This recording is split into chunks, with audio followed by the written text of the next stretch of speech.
陛下，臣雷贝急奔长安，只为忠心效力陛下，不能坐视淮南王刘安图谋作反，悖逆无道，特前来禀告，望陛下挥兵征讨。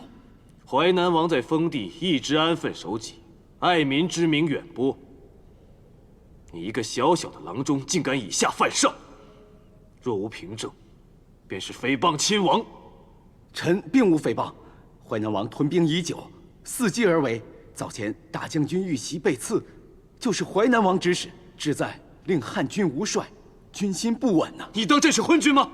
没料到这一切，不会预先埋下伏兵吗？陛下受罪，罪民只是弃暗投明心切，才急于相告。但有一事，陛下恐怕不知，其实刘安早在陛下身边埋下细作，而那人正是郎中令段宏。你是在说我吗？陛下，段宏与刘安多次私会，透露陛下政策与布防，让刘安早做防备。来人，在！拿下！走！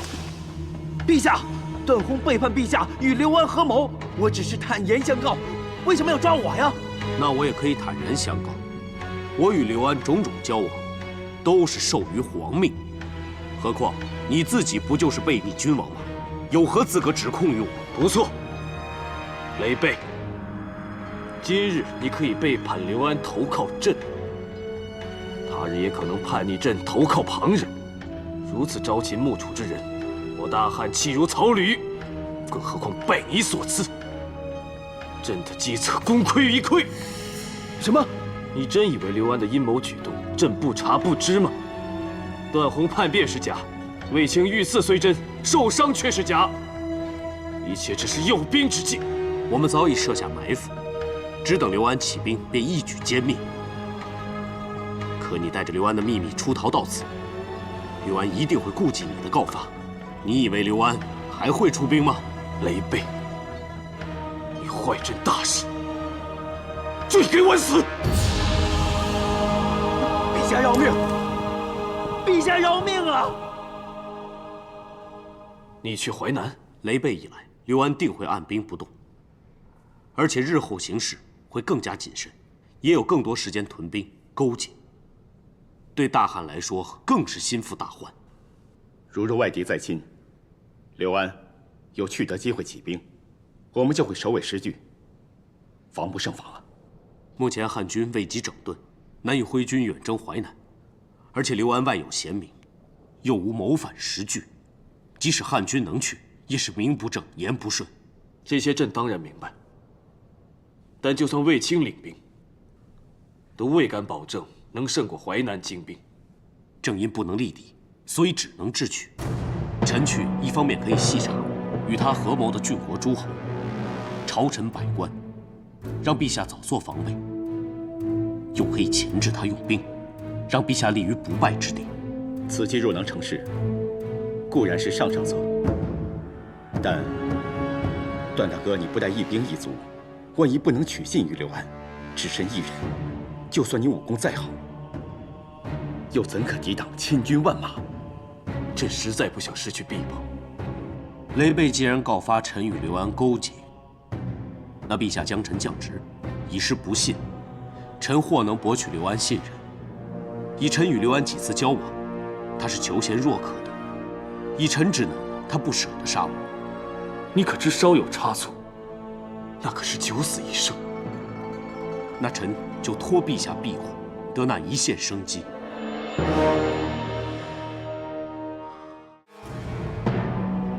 传天朝特使中尉段宏觐见。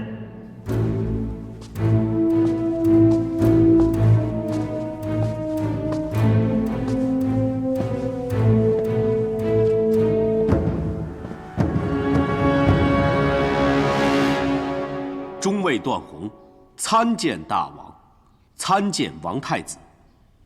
段大人此次前来，非为寻父，也非为叙旧吧？回大王，段宏这次是以特使身份而来。特使？雷贝那叛将向皇上污蔑本王，你是受命来夺我封地、诛我一族的，是不是？段宏是来查证一切，而不是要妄作定论。我无意谋反，是被奸人陷害，你信不信？我信不信并不重要，大王重视的该是我如何回禀。哼，难道你会说淮南忠诚吗？皇上会信吗？所以我并不打算回长安上报。你是说，你是来投诚的？不错，恐怕你是假意示好，实为探我虚实吧？好。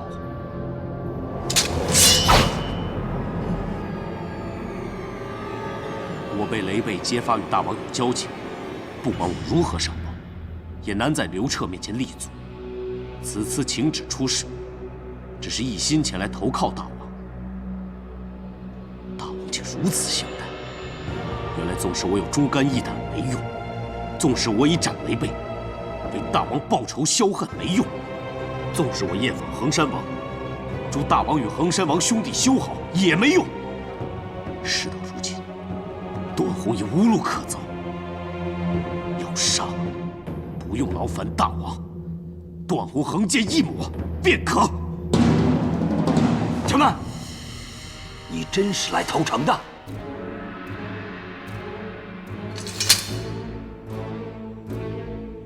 其实刘彻早就猜忌我，卫青又越来越霸道欺压我，即使没有雷贝告发，我也早想投奔大王。哼，你为活命当然说得好听了，但你可是自荐来调查我们，说不定今日走了，回去就向皇帝请功了。我若不自荐，能逃出长安，投奔新主吗？大王，我本带了3份大礼，以表忠诚，你还想要吗？段兄弟所说的3份礼，究竟是什么？第一，是一个消息，卫青根本就没有受伤。难怪探子说雷贝入京之后，卫青迅速康复，巡防练兵如旧。刘彻早已料到，卫青才干绝人，用兵如神，外敌尚且畏他如鬼魅。大王如要出兵，定会先行刺杀卫青，以乱汉军，所以故意安排卫青奖伤，让大王轻敌出兵，再派卫青伏击。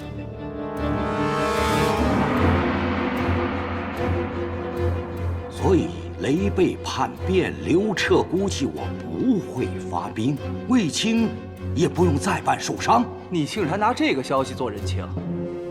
卫青被刺之时，你分明在场，还护卫着他斩杀刺客呢。正因刘彻不信我，特让卫青在我面前演戏装死，我以命相护，他却暗传护驾，根本就不会有事。他们军神同样狡诈，亏我当他们是兄弟。相比之下，大王更显仁德风尚，明君典范。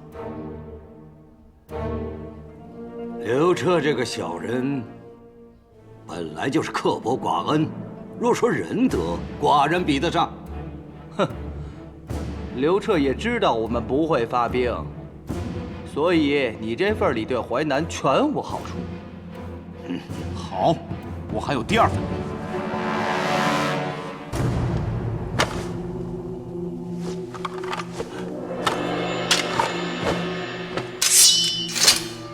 大王应该觉得眼熟吧？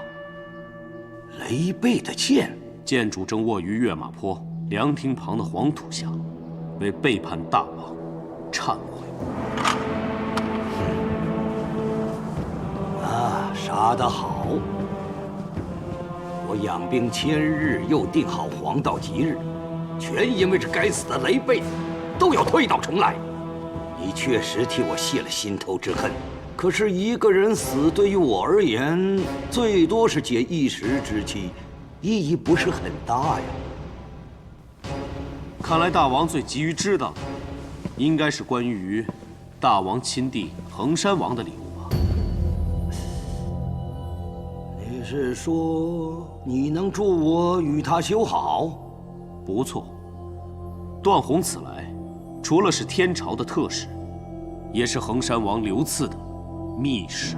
别信口胡言了，叔叔与父王向来不和。兄弟系于墙，外御其武。大王一直小心谨慎，迟迟不起兵，不就是怕衡山王黄雀在后吗？其实衡山王的心思与大王一样，他怕大王侵其国土，惶恐难安。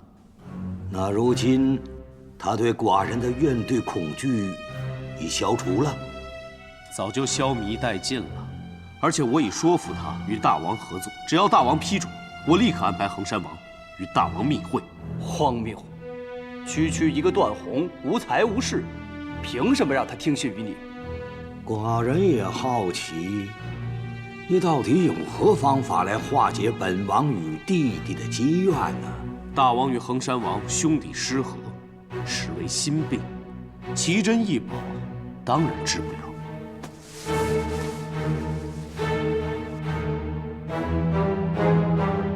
只有我这袋中物才肯起死回生。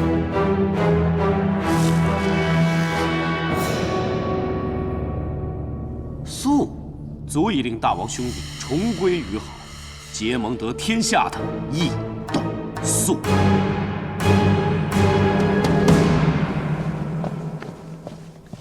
陛下，淮南送来密报。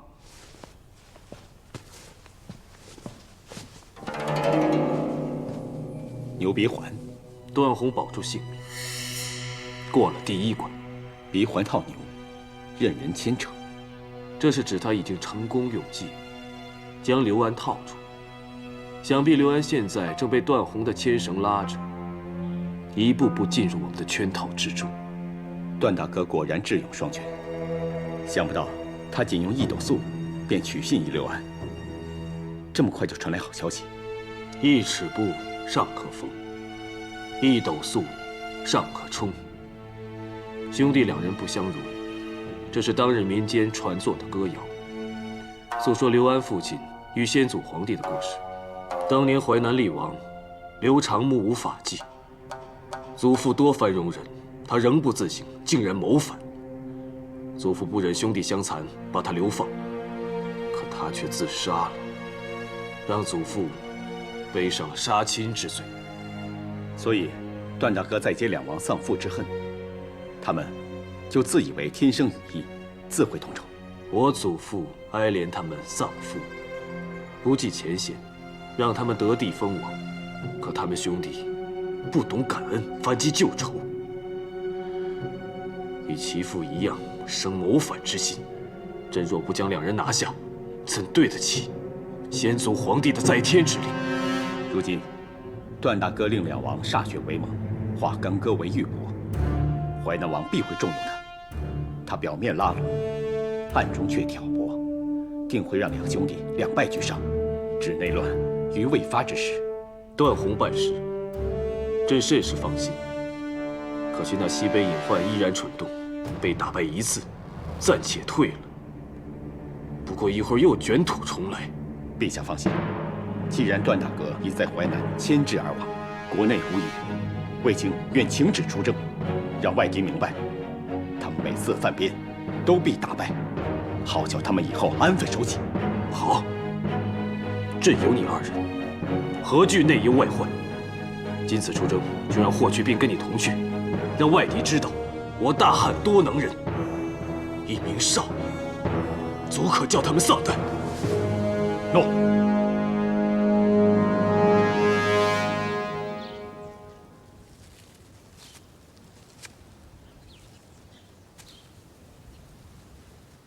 姨母，票摇校尉霍去病参见皇后。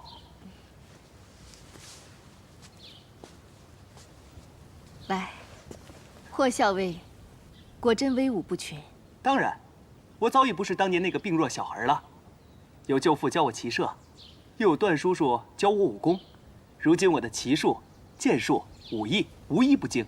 你武艺固然高强，可是，毕竟还太年轻。年轻也可以有所作为啊！皇上16岁已登帝位，内敕纲为外修信目。姨母放心，小小一场战役，霍去病应付有余。姨母就是担心你年少气盛，自负骄躁。皇上虽是16岁就登基，但他从小修文习武，熟读治理之法，通晓圣贤之言，所以如今治理天下，行事有理。可你呢，从不读兵书，亦不晓兵法。兵书上写的大多都是中原作战之法，但我身处大漠荒地，面对的是西域夷人，行军之法本就不同，而且作战主要靠的是谋略。若是一味拘泥于兵书兵法，反而失了适时应变之机。说的好像句句在理似的。可是战场上生死相拼，领军者肩负的不只是胜负荣辱，还有军中上上下下与边疆民众的性命安危。轻浮自大，只会害己害人。姨母啊，我从小就跟舅父出入军营，常听他讲解行军之术，外敌强烈之处，所有的兵法，去病早已谨记心中。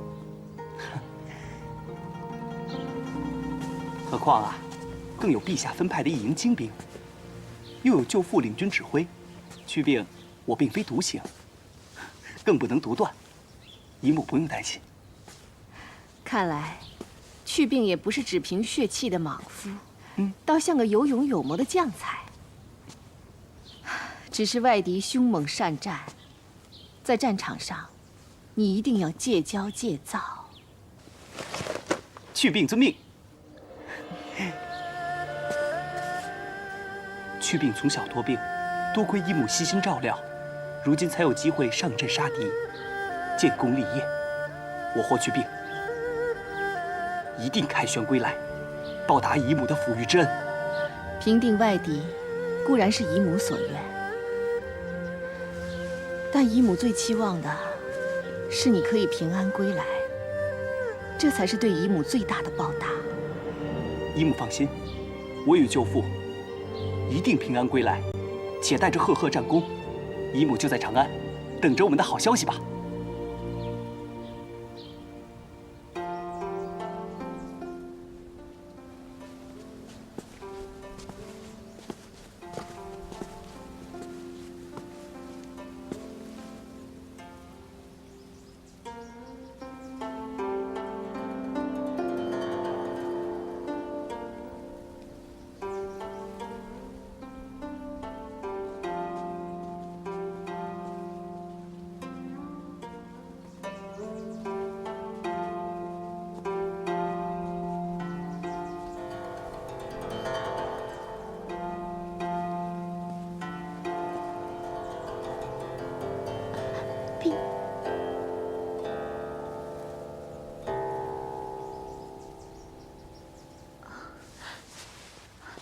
陛下圣安。陛下圣安。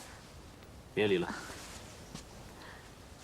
琴音是心，你的乐曲婉转悠扬，回音袅袅，如清风回旋于山谷之中，造诣不错。多谢陛下赞赏，奴婢奏的不过都是些小情小趣，哪里比得上陛下一曲能到天下？你听过朕奏琴？奴婢暂无福分得闻陛下琴音。但陛下心怀天下，气盖山河，所抚琴声必一如其人，恢宏壮阔。你聪颖机灵，琴韵妙绝，朕偶然路过，就被吸引过来。然而，细听之下，发觉当中既有悲怨，就似那清风想越过山谷而不得。让人忍不住叹息。奴婢小小伎俩，陛下全部都看透了。清风被困，琴音如诉。难道你是在以清风自比？奴婢不敢，只是觉得宫内样样都好，唯独高山流水，知音难寻。知音不见，伯牙绝弦。奴婢一路弹奏，心中自嗟，不知这宫中可有人与奴婢共鸣一曲？要找知音又有何难？今夜，我们不论礼法，只论知音。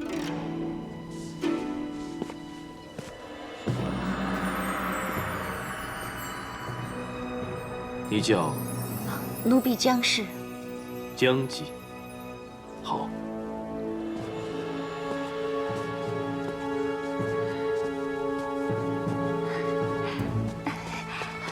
我这是做梦吗？是梦吗？不是。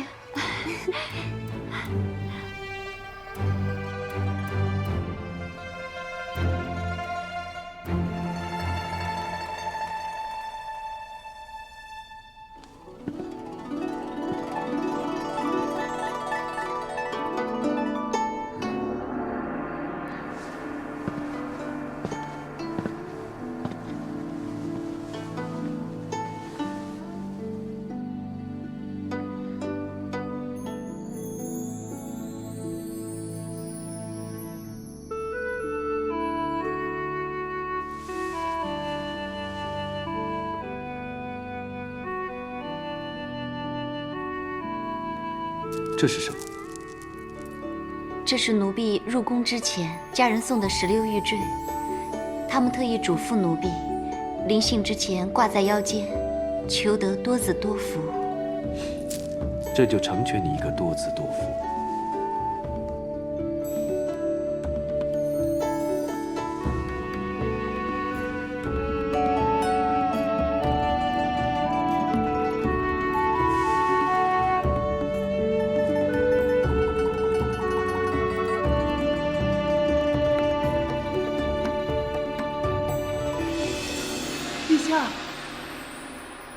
陛下，小的有急事禀报。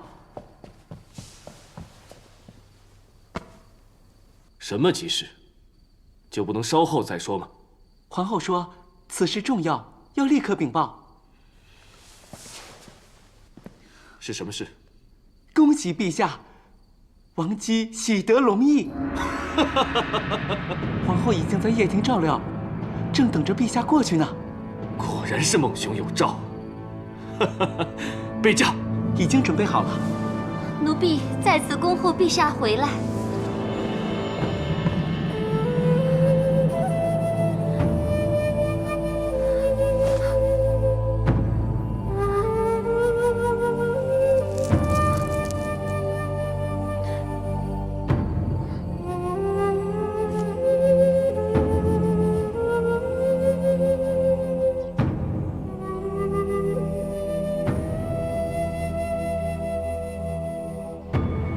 彻儿，他只有一个皇子，不够啊！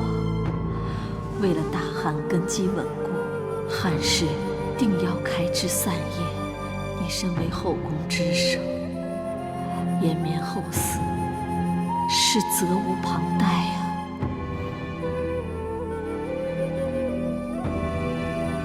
陛下，作为君主，有责任安定民心。臣妾虽身在后宫，可天下之事并非全无所知。各路诸侯，陛下的兄弟叔伯各居封地，拥兵自重。立汉以来，诸侯作乱屡见不鲜。若汉室后嗣单薄，陛下只要龙体烧剑为和。这些不轨之徒以为有机可乘，就会兴兵作乱，那就是一次生灵涂炭呐！江山社稷为重，望陛下亲疏采选圣谕。恭喜皇后，王姬有喜了！真是太好了，怀上了，终于怀上了，恭喜皇后！来人，即刻禀告皇上，不许耽搁。诺。子夫终不负母后所托，皇上在天血脉，实乃我大汉之福。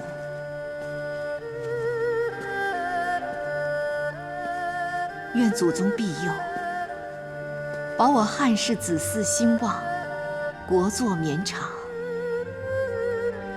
也保佑王姬腹中龙裔健壮安康，宫中嫔妃同心，视为基础。愿上天体察皇后苦心，和乐永享，事事如愿。参参见陛下。知道你一定在此，奔波了一夜，还要来祈求祖先庇荫我们的孩子，真是有妻如此妇，夫复何求啊！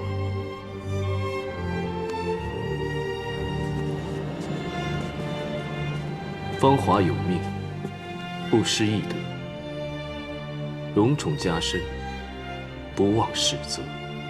于平阳侯府，朕与你初时便芳华落梦，后带你入宫，种种艰辛难以言说。只是你得招后宫，忠感天地，成为天下之母，自始至终都不正、不显、不露。你正是如此德行模范。陛下，臣妾怎可与太皇太后并谈？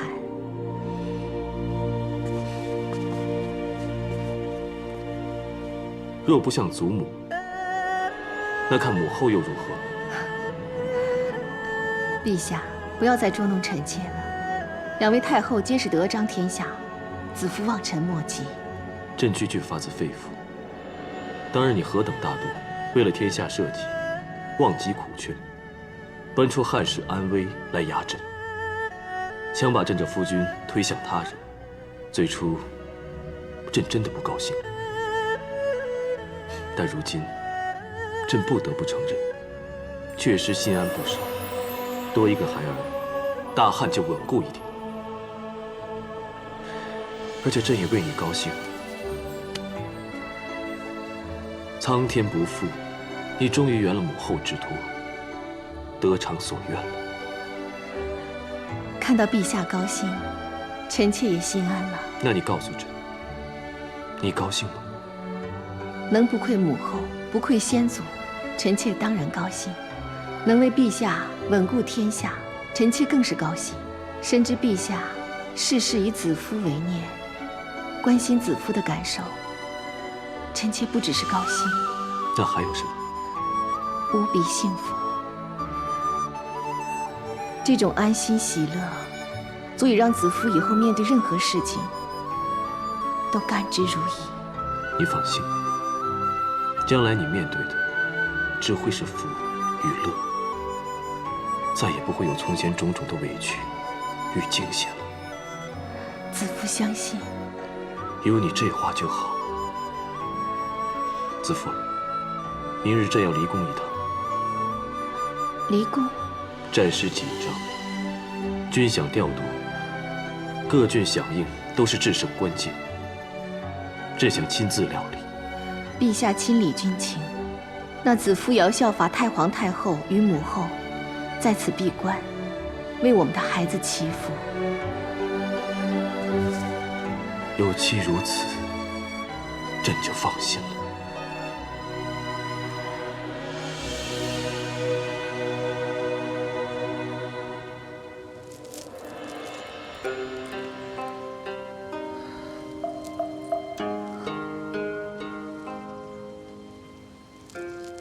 别等了，等了这么久，皇上都没有来。不，我一定要等到。皇上说过，会成全我一个多子多福。或许皇上真的是离宫办事去了，不如我先去打探真确，然后我们再来吧。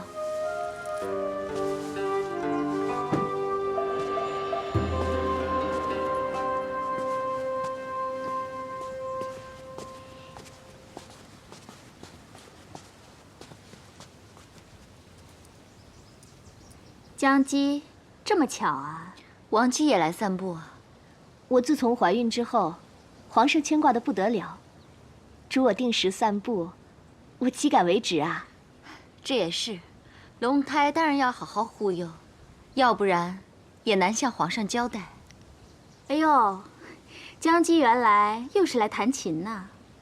听闻先前你被召侍寝，是不是因为我妹妹怀孕的急报？坏了你的好梦啊！不过龙胎要紧，皇上自然紧张了，真是对不起姐姐了。啊，对了，还没有恭喜妹妹呢。恭喜王姬喜怀龙子，愿龙子早日平平安安诞下，为大汉开枝散叶。谢谢姐姐，既有姐姐的祝福，我一定平平安安的生个皇子。有陛下的护佑，当然平安了。不打扰妹妹散步了，我先告辞了。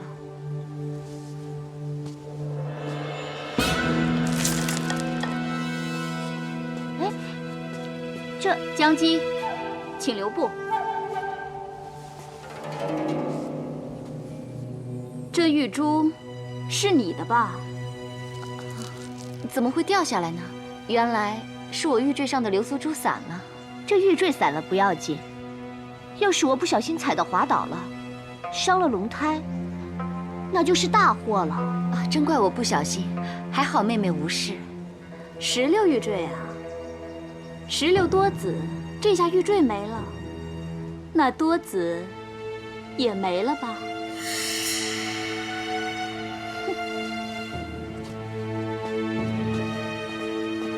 皇上说了，会成全我，我一定能怀上，你就等着。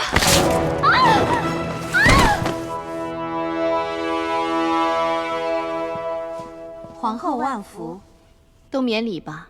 谢皇后。奴婢已经准备好了沐浴和斋食，皇后先入内沐浴更衣吧。不急。诺。后宫事务有劳姐姐了，最近一切安好吧？还算如常，就是出了点小意外。江姬早前跌倒，伤及髋骨，或会影响将来生育。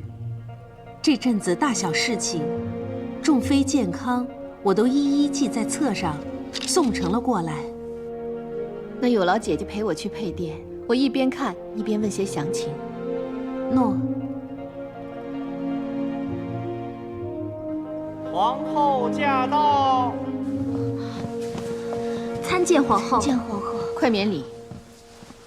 皇后，奴婢不争气，没脸见皇后了。你先别着急，有什么事你尽管跟我说。回皇后，实在不知道为什么会这样。妹妹这阵子就是这样病恹恹的，我们都以为怀孕就是这个样子。方才午膳后，就突然见血。可有传御医？传了。慢着，上前来。皇后有何吩咐？你的身上有月季花香，非你该有。奴婢该死。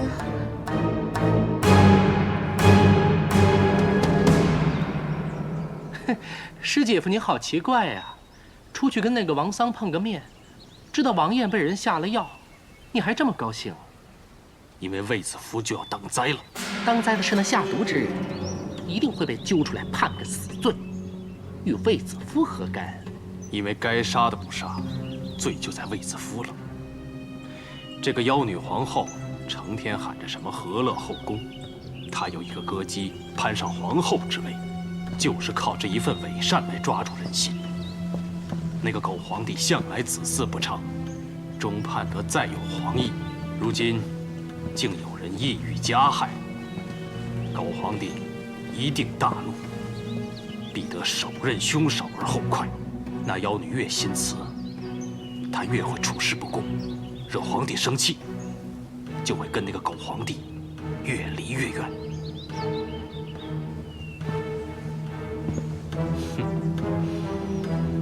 这场好戏，我真想亲眼目睹。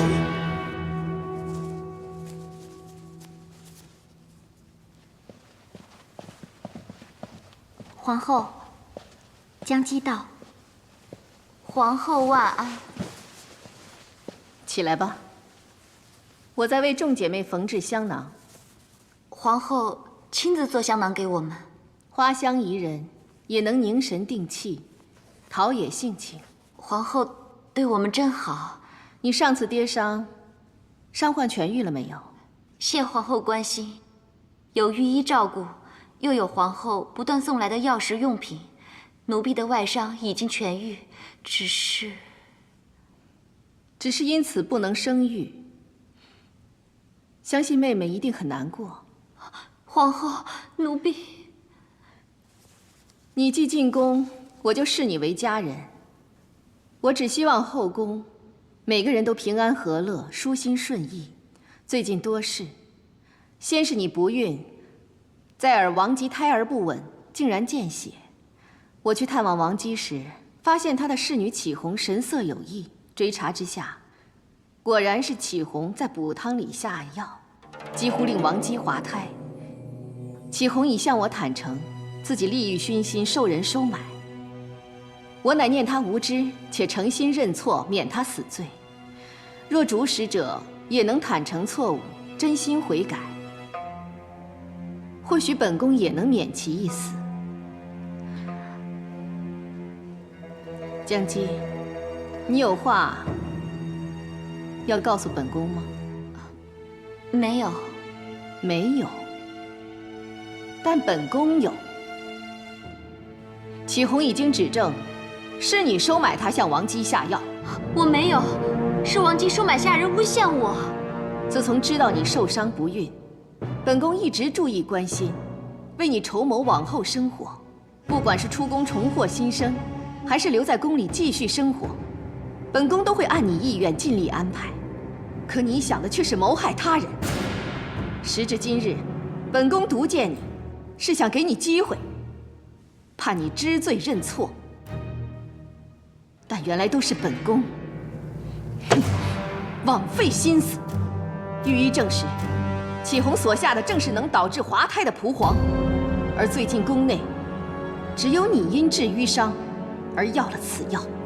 我确曾要此药疗伤，但也不能证实下药的就是我呀。皇后明鉴。不错，蒲黄并不能指证你，但收买启红的财物中，你的妆粉却是铁证。这月季花香粉，奇香无比，但仅有一盒，唯你独有。你以此粉收买启红，当中的月季花香却揭发了你，还要我拿出其他证据吗？皇后饶命，奴婢只是一时冲动，想要泄愤，并非存心害人。泄愤？奴婢入宫以来，从未受到宠幸，皇上连奴婢是谁都不记得，难得可以侍寝，却因王姬怀孕而告吹。本已难过，又被王姬姐妹所弃，跌倒，以致不孕。后宫之中，个人有个人的境遇。历代以来，恩宠尊荣、儿女成群的又有几个？凄凉的远不止你一个。你却诿过他人，更蒙歹心害人。可当日确实是因为王姬姐妹言辞侮辱，奴婢才会气急而跌倒。想到将来无儿无宠，在宫内孤独老死的凄凉，全因王姬而起，而她却受宠怀孕，无比风光。奴婢只是一时怨恨迷心，才会犯下这谋害皇嗣的死罪。奴婢知错了，奴婢闯下大祸，请皇后恕罪。其实奴婢除了为自己出口气，也是为皇后。那王姬名位未尊，一朝得宠，已经霸道嚣张。他日若诞下皇子，恐怕不止侮辱欺凌众姐妹，更会动摇皇后与皇子的地位啊！奴婢真是诚心维护皇后和皇子，只要皇后饶恕奴婢，江柔以后尽听皇后差遣。皇后一向宽容待下，即使饶恕奴婢，也不会招人疑心。放肆！我宽容待下，竟让你窃词狡辩。本宫真心把你们看作家人。王姬与你我共侍一军，她的孩子也是你我的孩子。你伤害的不只是大汉的皇嗣，也是自己的孩子，天理难容。奴婢知错了，皇后宅心仁慈，厚道敏恤，不会杀人的，不会杀奴婢的。本宫的仁慈，本宫的敏恤，竟成为你狠杀孩子的仗势，那本宫更要严正执法，绝不能姑息养奸，不让心存歹念的人贻害后宫。来人！在。江姬谋害龙羿，论罪当斩，把他拉下去，后斩。皇上驾到！陛下救命啊！参见陛下。陛下圣安。都免礼。谢陛下。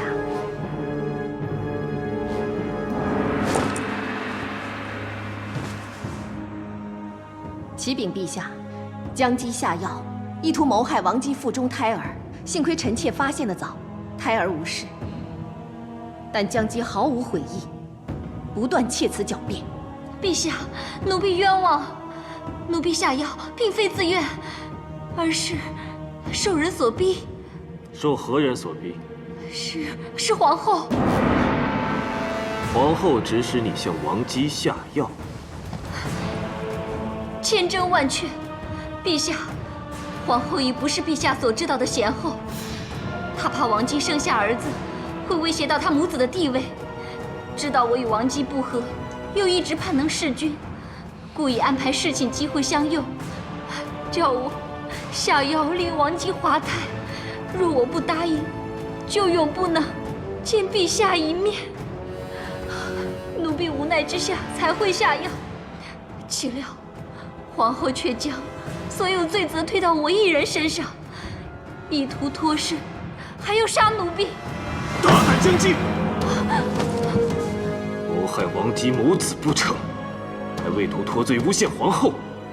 皇后善心仁德，是日积月累的言行所证，岂是你一人之言可以歪曲？你歹毒如斯，死不足惜。后宫之人，就由皇后处置吧。把姜姬拉出去，力斩不赦，以儆效尤。陛下，陛下饶命！皇后饶命啊！奴婢知错了，奴婢真的知错了，皇后饶命啊！陛下，陛下救我！饶命啊！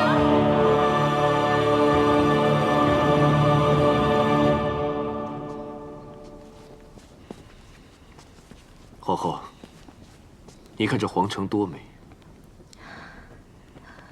是啊，只可惜姜姬殒命，再看不到眼前这美景了。假如臣妾能及早察觉姜姬品行，不选她入宫，她此时或能在家乡过安稳日子。皇后可知，朕方才为何要听他那番窃语诡辩？臣妾知道，陛下是要臣妾看清楚姜姬的狡诈，以免臣妾因杀他而难受。如此狠毒之人，即便没有入宫，在民间也会多行不义，自寻死路。以皇后之人，也要狠心严杀，必定死有余辜。他执迷不悔，臣妾当然不会姑息。只是他的死，让臣妾明白，皇后二字，实有千斤之重。一念间，一句话，就是一条命啊！居高位者，权力与尊荣背后，就是这千斤之重。但由你与朕一起承担。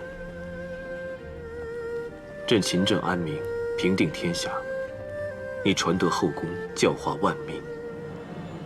你我同行共勉。指望臣妾能不负陛下所托，臣妾今后会更用心。臣妾坚信，滴水可穿石。但愿王后能止祸患于未发。还记得当日说的比试吗？富国安邦，乃朕之志；而和乐后宫是皇后之愿。你我就此立约，同岁之约，以此生为期。不达者罚。好，不达者罚。此生为期。此生此世，与你白首偕老，共枕盟约。陛下。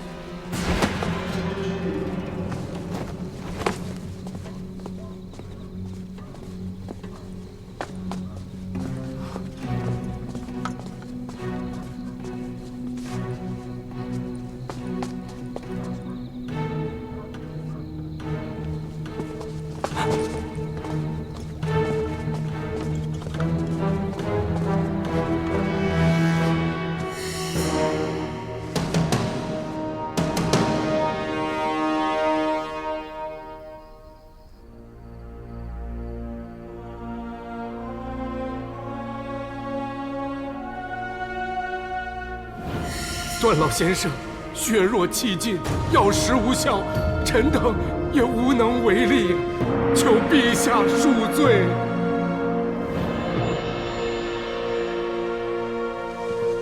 陛下，皇后来了。陛下圣安。陛下，臣妾的亲兵查探到，有个叫段忠的老人家最近现身长安，他应该是段大哥的父亲。确有此事。陛下知道，想必已经派人找到。确实已经找到了。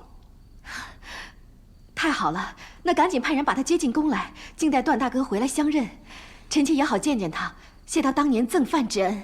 不用了，人已经死了。什么？死了？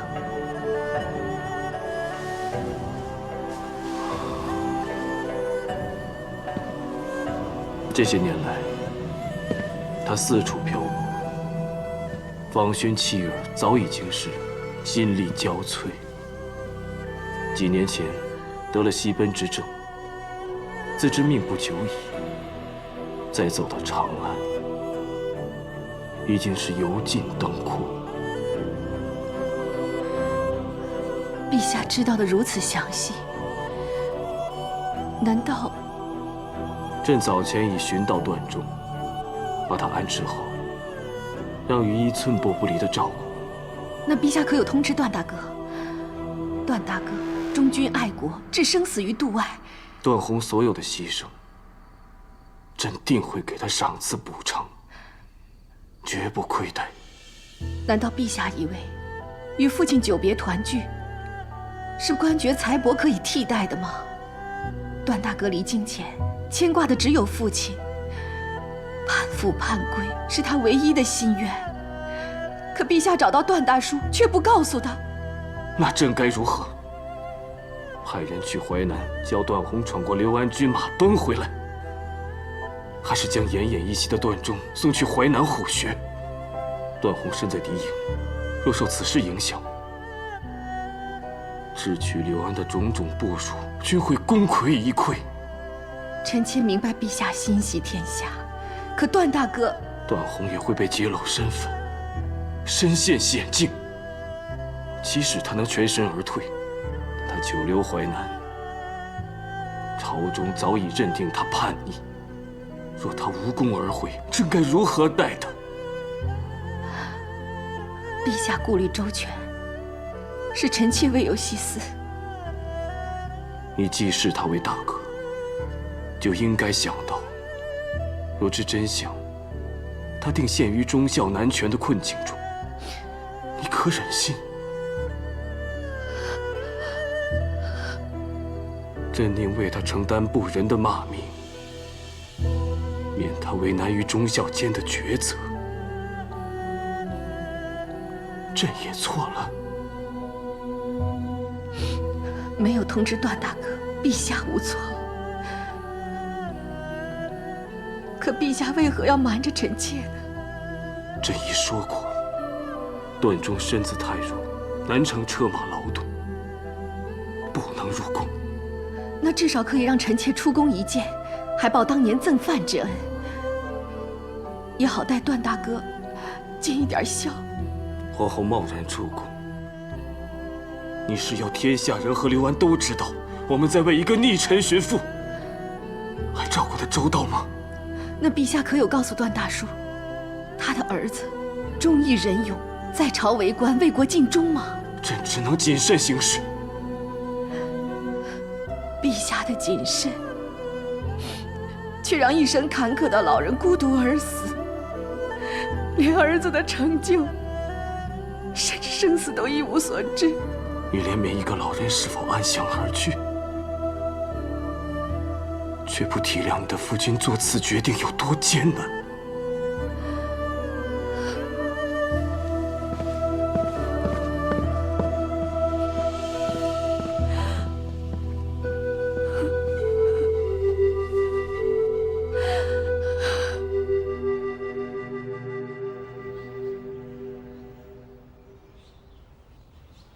又要钱，只是要他们散布几句谣言，值不值千金啊？我与公主刚刚修好，又钻出这吸血虫，我绝不会受他们牵制。可他们想要挟君侯，向夫人说出真相啊！真相？你告诉他们，即使受我夏侯颇指使，但公主与卫青有染，联合卫氏姐弟左右朝氏的种种谣言，都是出于他们的口。公主，好一个夏侯颇！原来所有的谣言都是你造的！你把我说成什么人？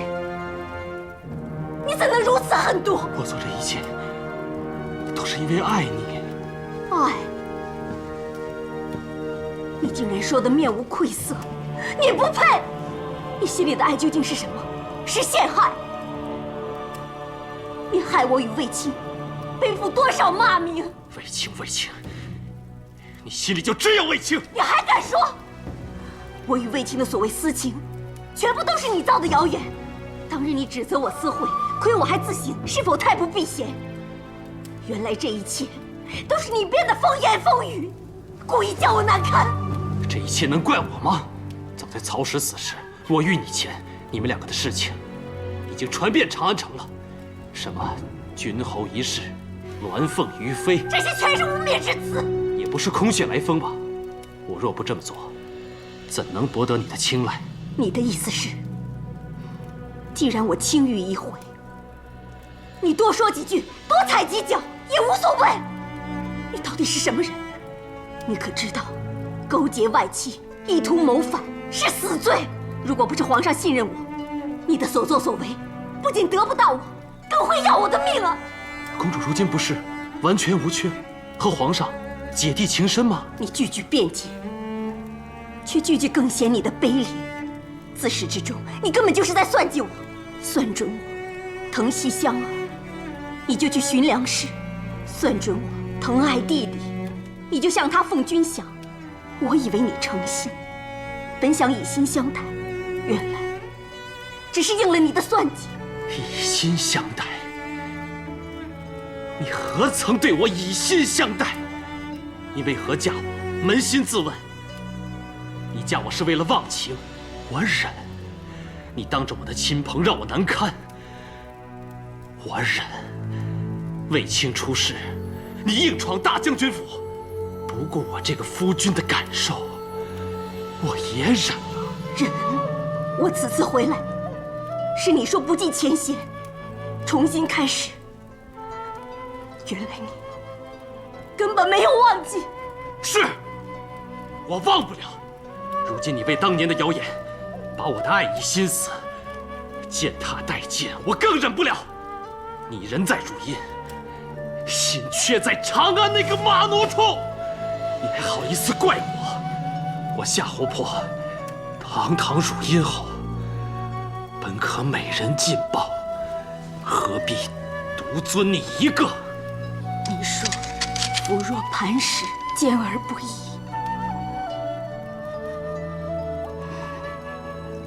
我须妻若蒲苇，柔而不折。本想与你从此缱绻一生，本接着拿来给你看，本要与你夫妻互爱互惜。幸好我因此知道嫁的是个只求私欲，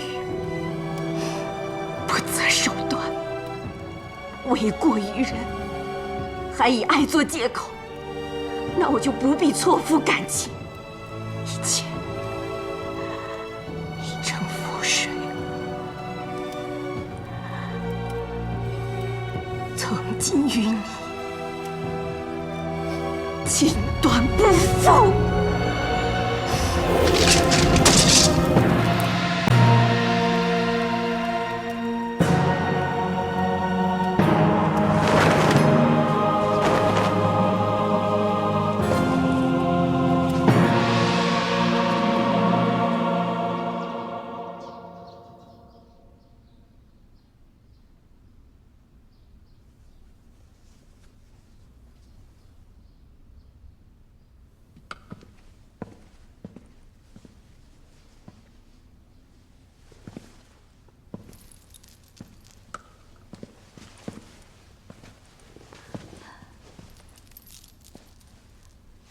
陛下圣安。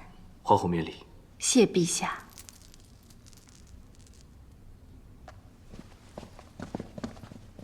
今早收到懿函上奏，懿叔叔，他奏请赐书与各地详叙学术，让各地贫寒修文学理，实是好事。真让天禄石渠阁送书与他。那臣妾替各地贫童孤儿谢陛下。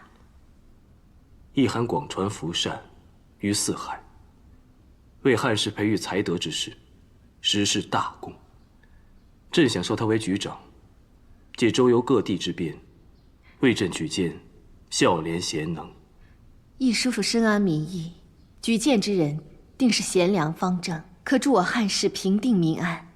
方才见你在专注作画，在画些什么？是为段大叔盖棺的帛画。哦，是吗？帛画盖棺，引魂飞天，皇后辛苦了。不辛苦。这天上与地下两部分，是宫中画工所制。臣妾也只是做了中段的人间部分，以为段大叔之灵。陛下日理万机，还要做各种艰难的决定，顾虑臣妾与众人的难处，一定更辛苦。人间部分是死者生前事迹。皇后认识段老先生，由你来作画，确实合适。久未与段大叔共处，只记得他教段大哥吹埙，抒发情感。这父子吹埙，画得很生动。看来你花了不少精神。段大叔生前，子夫未能报他深恩。如今人已仙逝，子夫能做的，只是静心斋戒，为他做着帛画。你正斋戒？臣妾只是想静心做着帛画，引之飞升，让段大叔含笑9天，那样，段大哥从淮南归来知道，也有所安慰。陛下若要在交房殿用膳，臣妾吩咐厨房准备荤菜。不用了。皇后斋戒，朕怎好在旁吃荤？而且朕还有些奏折要看，不耽误皇后作画了。皇后莫太操劳就好。陛下，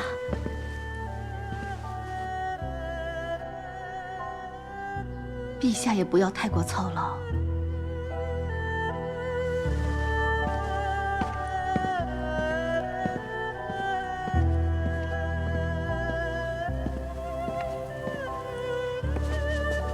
陛下，那道凤翅凌霜已经准备好了，还有陛下特意为皇后张罗的几鼎美食，也都已经……不用了。皇后斋戒，不要扰她静息。摆在非常殿。陛下，那臣就把食物送到非常殿。不用了，朕不想吃。可是陛下，当中那进贡的羊卤已经温热，恐怕是无法保存啊。王姬怀孕辛苦，送去给她补补身体吧。诺。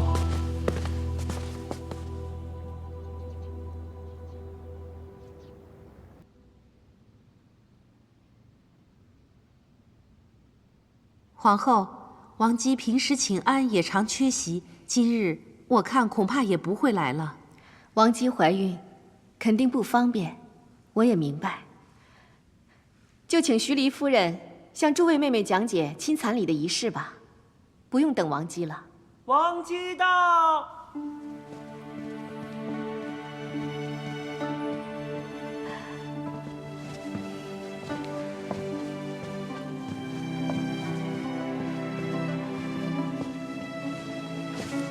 参见皇后。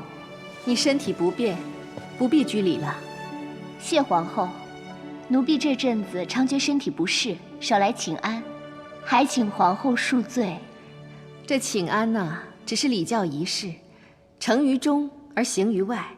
若心存恭敬，则不拘于形式；倘若心中不敬，那这礼仪便会图具其表了。其实，奴婢每日都盼着见皇后，可是肚子越来越沉，一走动便觉不适。皇上总叫奴婢多休息。这几日，妹妹一直卧床调养，这不，刚刚见好，就非要前来不可。我受皇上之命，要照顾她，便只好陪她来了。那就快坐下吧。诺。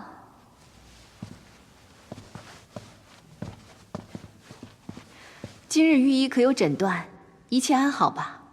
回皇后，一切安好。多谢皇后一直关怀，常送药膳给奴婢养胎。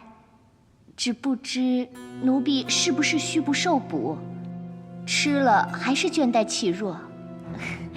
这反而是昨晚皇上赐了奴婢用羊乳做的汤羹，一吃就似有神效。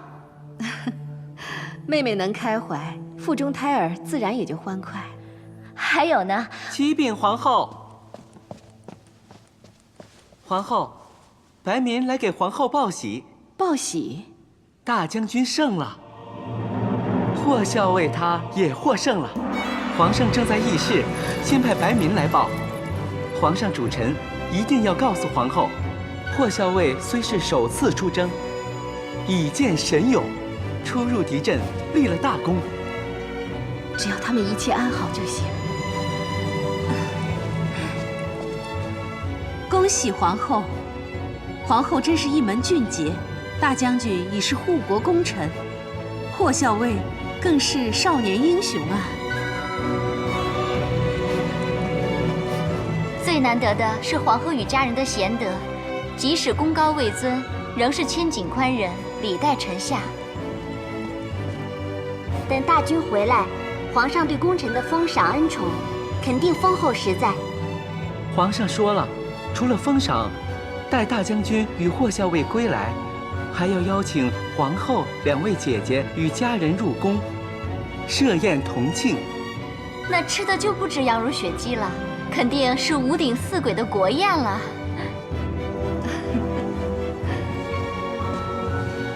恭喜皇后！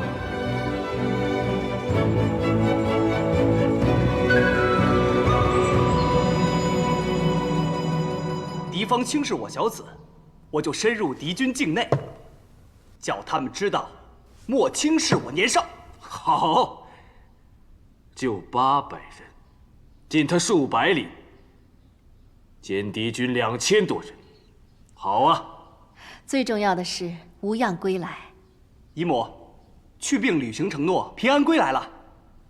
皇后不必担心，卫青果敢，去病骁勇，他们2人都是朕的钢铁臂膀。姨母可知，去病此次还手刃敌人的相国、当户，他们除了闻救父便落荒而逃，也会因为我霍去病的名字而闻风丧胆啊！是啊，就属他最勇猛，一直往前冲，我拦都拦不住。大将军，你这样说会吓坏姐姐。去病，你不是答应过不会冲动鲁莽吗？姨母放心，去病是依据形势才单刀直入，还连立2功呢。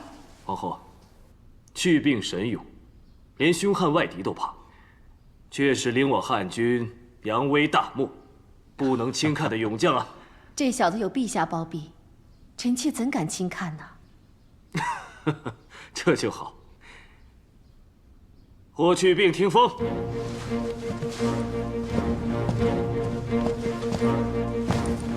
飘摇校尉霍去病听旨。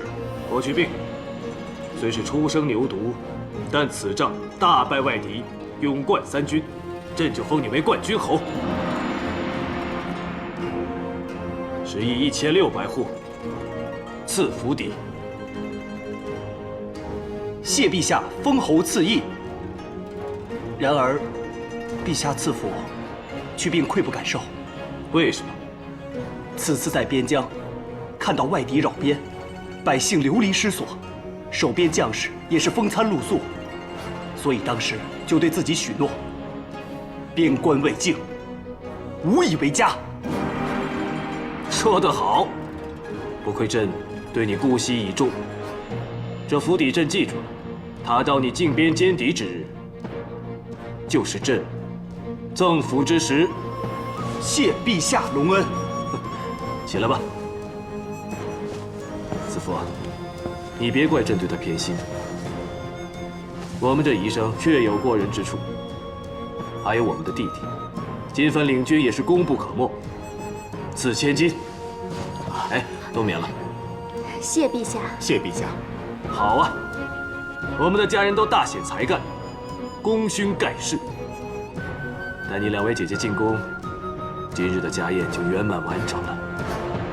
陛下，陛下对臣妾所尽的心，臣妾敏感五内。叫！叫！叫！